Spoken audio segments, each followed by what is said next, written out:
access and economic harm. In response to that, Meta Platforms uploaded a terms of use policy that I'm sure we'll get some comments about from Ms. Vasquez. So that's what I've been able to view from the file. So with that in mind, Mr. Hassan, if you could please raise your right hand. Okay, so you can walk through these. These weren't in the files of yesterday, so I haven't had a chance to review these. Okay, that's fine. I'll basically just go over it again. My name is Mo Hassan. I'm the plaintiff in this matter, and I'm bringing this small claims case against Meta Platforms regarding the permanent disablement of 2 Instagram accounts that I owned and operated. The case is not. Well, and let me pause there, Mr. Hassan. So the court received this today. When did you file it? December 30th. Okay.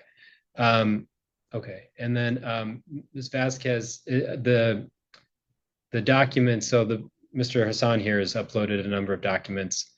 Is that something that did you get this before today? Are these documents you've been able to review? I think we saw that Mr. Hassan sent something today, and we were able to look at it.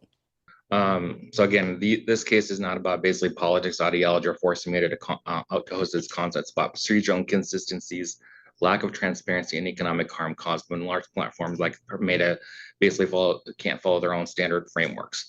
The reason I'm mentioning this is because I have several different accounts that I operate on Mo Wandering, which was established back in December of 2012. That's a public account focused on international travel. It's got over 9,000 followers. You can see that on Exhibit 1A, 1A1, and 1A2. That account is in good standing. Anyone can basically see it. There's no limits to the Instagram reach, and it's followed by minors because it hosts travel photos. That account is currently active on Facebook.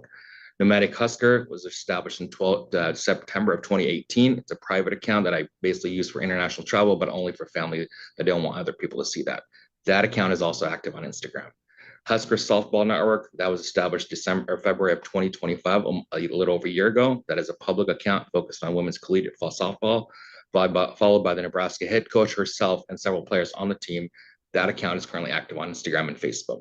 Sports Couch Potato is a private account that I use for everything else to basically communicate with basically recruits and stuff like that. And then Chasing Volleyballs is another account that I also use for my own private use. Both of those 2 accounts that I mentioned, Sports Couch Potato and Chasing Volleyballs, those are all active on the account. Husker Volleyball Network is the one I'm talking about here. That was established in January of 2025 that focused on women's indoor volleyball. It had 11,500 followers at the time that it was disabled. It was tied to my Mo Wandering account, which again, like I said, it was established almost a little over 13 years ago. And it's also tied to my Facebook account, which has 80,000 followers on it. That's Exhibit 1, if you look at that, and Exhibit 1B. So the other account that there was disabled. You may want to, just so everyone can hear you, sure. The black box there, that's the microphone. Oh, sorry. Yeah, no, it's okay. It's just when it's covered, it's sometimes hard to hear. Go ahead. The other account that made it disabled that I'm seeking damages for is Beach Volleyball Network. That was both focused on women's collegiate volleyball with 1,100 followers at the time of disabling. That's Exhibit 1C. Both accounts, Husker Volleyball Network and Beach Volleyball Network, published content exclusively related to women's volleyball, female athletes empowerment, recruiting visibility, and coverage of collegiate and USA indoor and beach volleyball. They served as an informational and promotional platform supporting women's sports. These accounts never ever contain any sexual content, graphic content, violent content, hate content, or political content. They were followed by several dozen Division I coaches, including Jamie Morrison, who just won the national title in collegiate volleyball, which I attended in Kansas City, Missouri, in December. It was followed by several hundred Division I athletes, including players on Team USA women's national team. Some of the nation's top volleyball clubs, Legacy Volleyball, that won the national title for under 14, under 16 girls last year, along with Arizona Storm, who won the national title under 18. And I also collaborated with both of those clubs on several posts, along with high-profile powerhouses like TAB, SSCV, My Tribe Volleyball, NorCal Volleyball, etc. It was also followed by Love B, the co-founder Kevin Wong, who runs basically the Love B Professional Women's Volleyball League. He was following that, one of the co-founders. Media sports organizations like American Volleyball Network, Volleyball Magazine, Volleyball World USA, all of these accounts have over 100,000 followers, which I've collaborated with them on posts. These media organizations collaborate with me and other organizations like the NCA and FIVB, which is the governing body of collegiate and international sports. It was followed by AVCA, the American Volleyball Coaches Association, which I had shared collaboration posts with, recognizing Culture of the Year, High School Player of the Year. It was followed by PrebDig, the largest national recruiting website in the country, which I had collaboration posts on recognizing top high school talent in the country. It was followed by Under Armour itself, the actual brand, which hosts the yearly high school girls all-star, including their event organizer, Ziva Blackman, who's one of my followers, which had a few collaboration posts with her and videos leading up to the game in December before Meta disabled the account. This does not include any of the minors between 13 and 18 involved in volleyball that followed my account. Like I said, there was over 11,500 followers. Meta itself deemed my account safe for minors to follow without parental consent due to its content. You can see that in Exhibit 1-A2. If the court would find it helpful, I'm prepared to provide names and context of the accounts if they're restored or records are produced. However, because the accounts are disabled, I no longer have access to platform analytics or collaboration records. However, I can identify these relationships based on ongoing professional interactions that occurred prior to the disablement. If access is restored to my account, I can supplement this information. I know the court has no authority to order Meta to restore the accounts, which is why I'm seeking damages only. I've since the Husker Volleyball Network account was disabled, created a backup account called Husker Volleyball Network, and I'm submitting screenshots of some of these followers that followed me under the disabled account. If you look at Exhibit 2A and 2A1, that's Jamie Morrison, the Texas A&M head coach. Exhibit 2B and 2BA, that's Jennifer Oldberg. She's the Ohio State head coach and the current AVCA president. Exhibit 2C and 2C1, that's Brian Rosen, the Creighton volleyball head coach who made the Final Four last year. Exhibit 2D and 2D1, Giovanni Malo, Oregon assistant head coach. Exhibit 2E is Maya Ogavugo, the top 2020 high school prospect in the nation. She follows the account. Exhibit 2F is Ayanna Watson. She's a member of Team USA national team and a current Pittsburgh University player who made the Final Four last season. Exhibit 2G is Layla Ostavar, member of Team USA national team and a current USC player. 2H is Legacy Volleyball, who won the national title in club for girls under 16 and 14. These, Your Honor, are just some of the examples of over the 11,500 followers that followed my account, not including Coach Danny Busboom-Kelly of Nebraska herself, because like I said, it's Nebraska Huskers. That's Kelly herself, which is the top program in the country that other teams try to strive to. Mr. Hassan, if I could just redirect you a bit. So Sure. I understand you're kind of, sounds like you're laying a groundwork for your accounts being followed by lots of folks and all this. Can you, if you're able to tie in your testimony to I'm getting to the timeline of disablement. Okay, and the economic damage to that. Yeah, okay. Timeline of the disablement, December the 12th, 2024, Exhibit 3A, if you look at that, Meta permanently disabled Husker Volleyball Network citing account integrity. I want you to keep that in mind without identifying any specific violation, 3A and 3A1. December 25, 24, Exhibit 1C, again, Meta permanently disabled Beach Volleyball Network, again citing account integrity without any explanation. No prior warnings were issued, no specific content was identified, no violation history was provided, no opportunity to correct or respond was offered before permanent disablement. I was informed that no further review was available and that my account data would be permanently disabled. I've made every good faith effort to resolve the issue, including opening multiple appeals. You can see that in 4A through 4A5. I contacted the Washington State Attorney's Office, and you can look at 4B. There's a file number in there. I'm basically trying to get involved. I contacted members of Congress, House Oversight Committee platforms. That's in 4C and 4C1. And I also spoke with chat agents on Instagram. The reason I mentioned this particular part here, Your Honor, this is why I'm seeking the economic damages. I received 2 phone calls from support agents, Exhibit 4D-12 and 4D-14.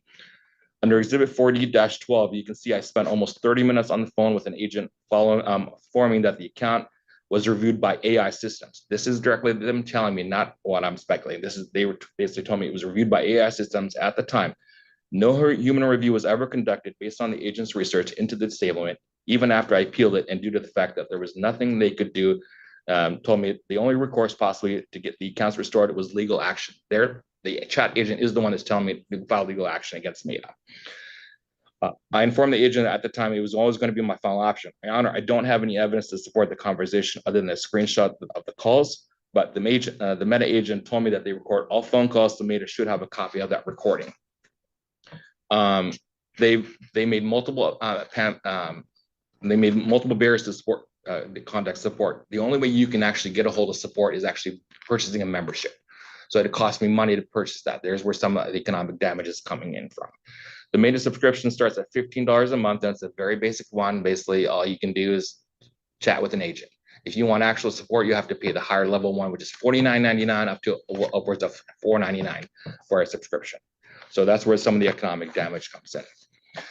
They've also obstructed data access obstruction. There's the economic damage right there. Meta publicly states that users can access and export their data.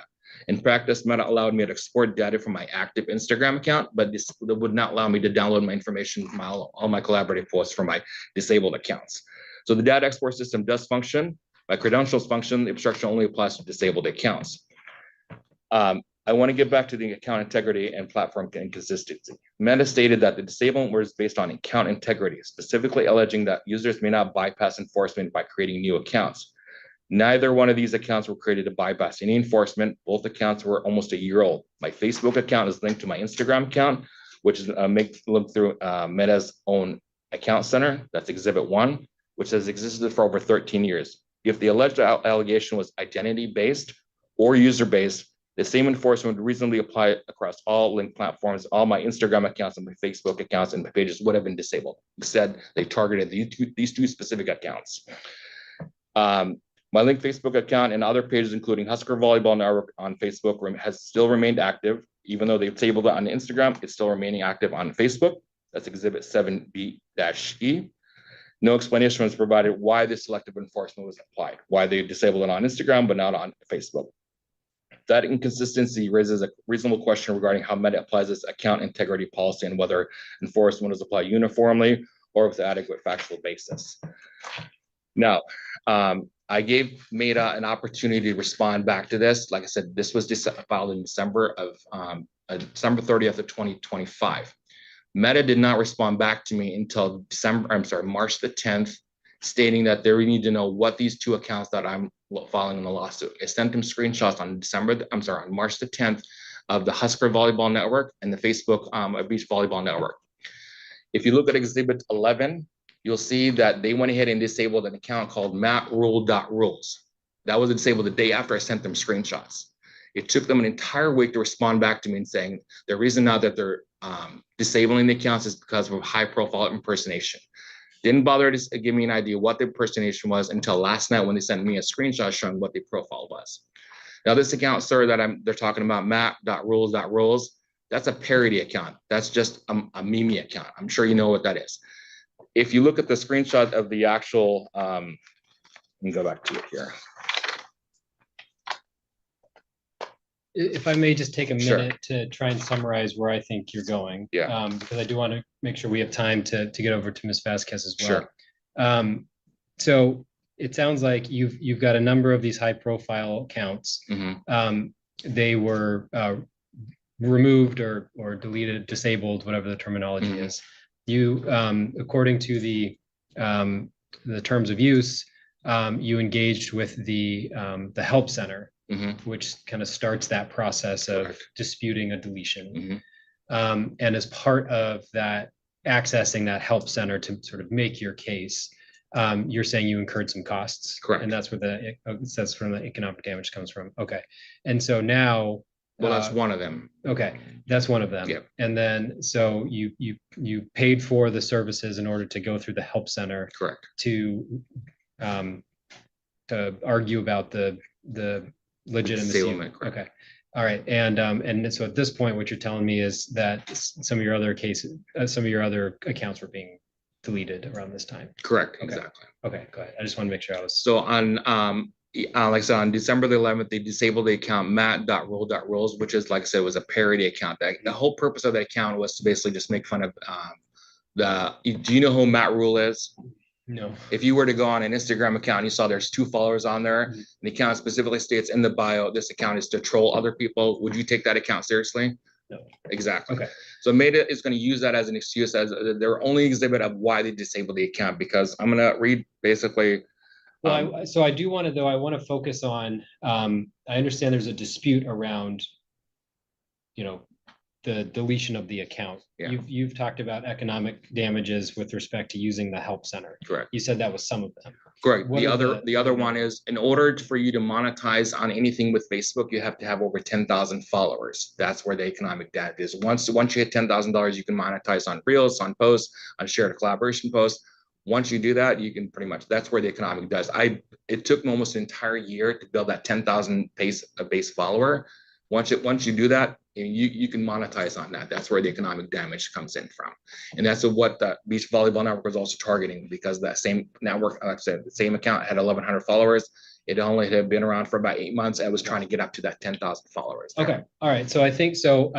If I can summarize again, then, and then I do want to turn it over to Ms. Vasquez, Sure. and then we will come back to you, because I know there's more you want to say. So it sounds like, again, correct me if I'm wrong, because I'm summarizing your argument here. You were attempting to, or had built up followers to that 10,000 amount in order to monetize on content. Correct. The Meta platforms moved to disable or remove these accounts. You engaged the help center in order to dispute those being removed or deleted, and incurred some costs there. And so now it sounds like you're articulating some reasons why you feel these accounts were deleted improperly. But the crux of the monetary issue here is that you're saying that if Meta platforms deleted your accounts improperly, then you're out monetizing thousands of dollars. Correct. Okay. All right. Can I just read this last thing real quick? Sure. And then a couple moments. Then we're gonna like I said, Meta disabled my accounts, and they say the reason was account integrity, as reflected in my evidence. For the next 3 months, that remained the only explanation provided. Now, just days before this hearing, Meta has submitted new claim into the docket alleging high-profile impersonation, which is that Matt Rule account, that Mimi account. This is an ex post facto justification, a rationale introduced after the fact to support a prior decision. If impersonation were truly a base